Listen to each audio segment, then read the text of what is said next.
સુરતના પાંડેસરા વિસ્તારમાંથી એક વિડીયો વાયરલ થઈ રહ્યો છે। એસએમસી શાકભાજી માર્કેટમાં શાકભાજી નહીં દારૂની બોટલો મળી રહી છે। સૂત્રો દ્વારા મળતી માહિતી અનુસાર પાંડેસરાના વહીવટદાર હરદીપસિંહના રાજ્યમાં આ સ્ટેન્ડ ચાલતો હોવાનું સામે આવ્યું છે। સુરતના પાંડેસરા વિસ્તારમાં આવેલા એસએમસીના શાકભાજી માર્કેટને લઈને ગંભીર ચર્ચાઓ સામે આવી રહી છે। સ્થાનિકોમાં ચર્ચા છે કે અહીં શાકભાજી કરતા વધુ સરળતાથી પાંડેસરા પોલીસની રહેમ નજર હેઠળ દારૂની બોટલો મળી જાય છે।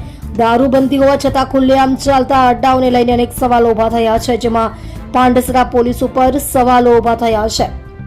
સ્થાનિક લોકોમાં ચર્ચા છે કે આખરે કોની રહેમ નજરથી આ દારૂના અડ્ડાઓ ચાલી રહ્યા છે। પોલીસ કમિશનર સાહેબ, ડીસીપી, એસીપી, શું પોલીસ અધિકારીઓની આ બાબતની જાણ નથી કે પછી જાણ હોવા છતાં કાર્યવાહી કરવામાં આવી રહી નથી?